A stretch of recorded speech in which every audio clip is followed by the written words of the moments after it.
Bom, olá, professora.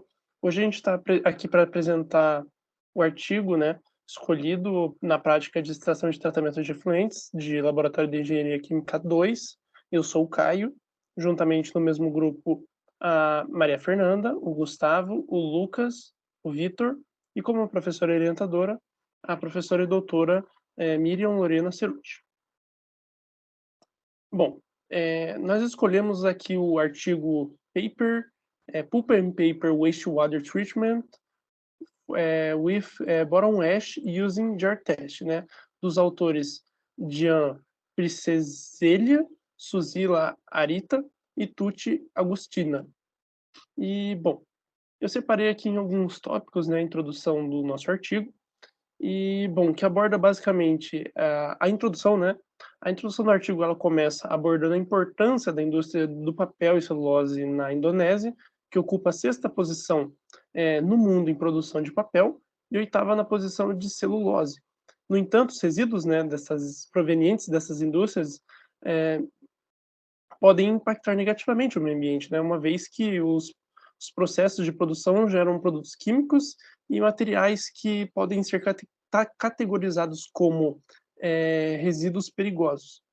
Esses resíduos consistem em frações gasosas, líquidas e sólidas e contêm uma série de contaminantes, como demanda biológica e química de oxigênio, fosfato e metais pesados, compostos orgânicos e inorgânicos, como principalmente a lignina, né, presente nessas indústrias.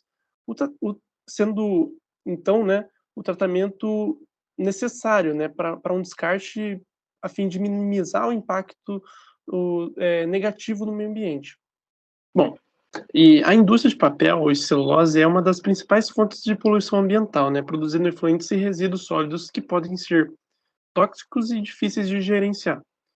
Dentro desse contexto, há um problema relacionado ao uso do alvejante, né, que contém cloro, o que pode levar à formação de compostos extremamente tóxicos, como as dioxinas. Além disso, os materiais de resíduos são usados como combustível na unidade, né, de caldeira de energia e a gestão de resíduos sólidos, podendo ser divididas em duas classes, né, esses sólidos, como B3 e não B3. Isso, claro, categorizado pelo próprio artigo. E esses resíduos B3, também chamados de resíduos classe 3, né? Bom, os resíduos sólidos, como as cinzas de fundo e cinzas de voo, né, provenientes das caldeiras da parte inferior e superior, são um desafio adicional, né, para a indústria de celulose e papel, ter que lidar, digamos assim, né? Ou seja, e atualmente, né, esses resíduos são apenas estocados usando o método de aterro sanitário, causando dessa forma problemas como a limitação de terras e solo contaminado, né? E dessa forma é necessário encontrar soluções mais sustentáveis, né, para gerenciar esses resíduos.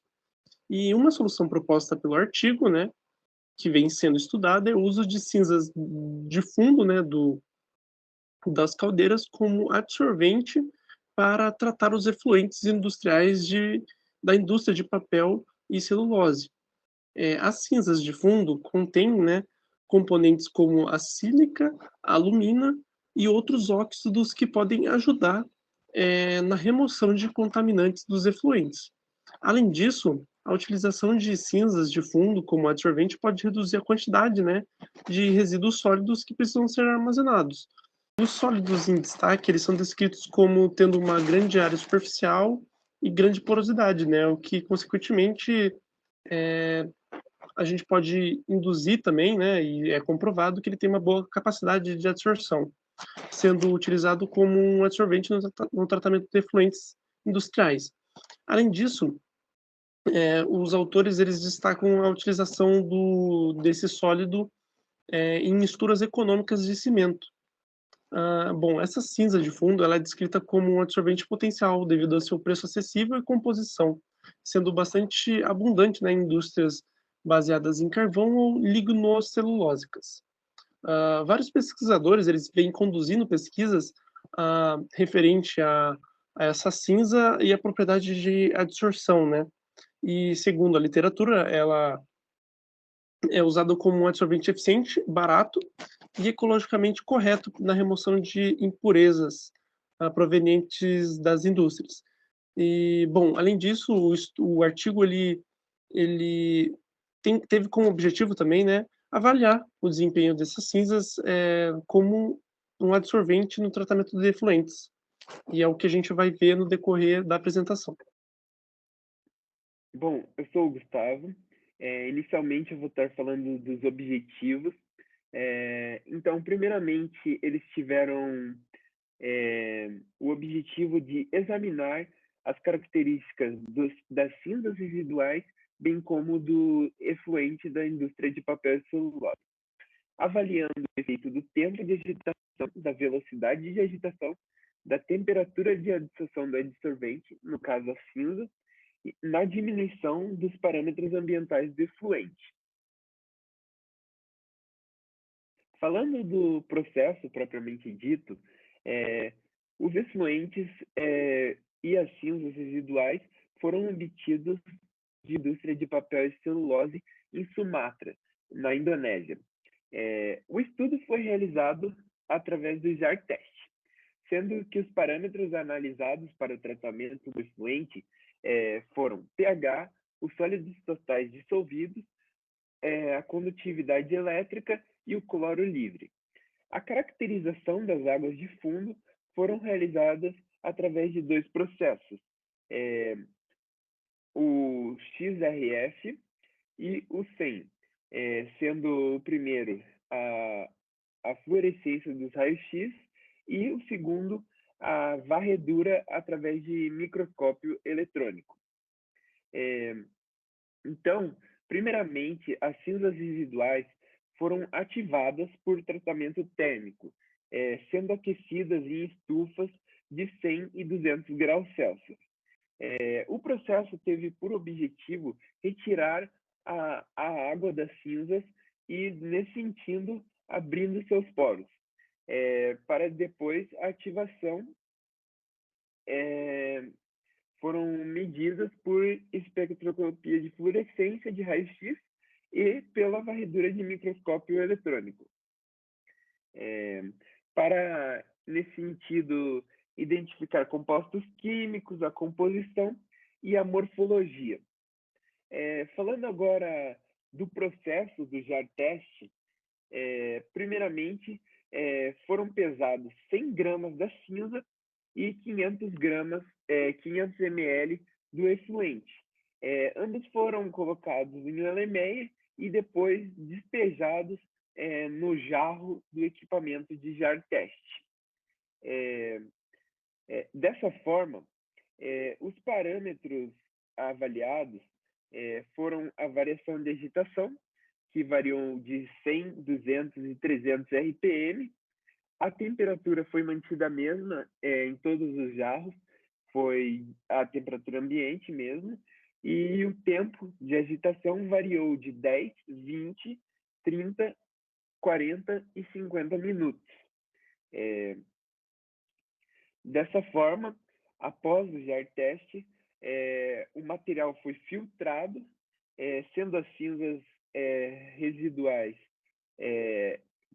o agente adsorvente retirado do processo, onde foi medido a sua fluorescência de raio-x e foi realizada a varredura pelo microscópio eletrônico para, conforme já dito, avaliar a composição, a presença de compostos químicos e a morfologia do mesmo. Já o efluente foi levado a outros testes, que foi realizado a medição do pH, a medição dos sólidos totais dissolvidos pela gravimetria e pela medida de condutividade, o cloro livre, pela argentometria e a medida direta da condutividade por um condutivímetro. Oi, meu nome é Vitor e eu vou apresentar a parte dos resultados e das discussões do artigo. Aqui, nesse slide, podemos verificar os parâmetros avaliados neste trabalho, sendo pH, TDS para o total de sólidos dissolvidos, TSS para o total de sólidos em suspensão na solução, COD, a demanda química de oxigênio, Cl, os íons cloreto e, por fim, a condutividade do efluente a ser tratado. Aqui um pouco dos resultados, observando a tabela 2, é possível de perceber que nas condições BA3, ou seja, na condição de aquecimento de 200 graus Celsius da cinza desse nosso adsorvente, houve um aumento do pH e do total de sólido dissolvido que precipitou, o que implica numa maior eficiência do adsorvente nessa condição. Já para a tabela 3, é possível de se observar a redução da demanda química de oxigênio, sólidos em suspensão e íons cloreto. E nos três casos, seja o BA1, BA2 ou BA3, a maior redução desses indicadores se deu na BA3, aquela que houve o maior aquecimento do efluente a 200 graus Celsius. Porém, apesar dos bons resultados apresentados a 200 graus Celsius, a melhor condição foi determinada a 100 graus, pois permite e viabiliza tecnicamente e economicamente a metodologia testada.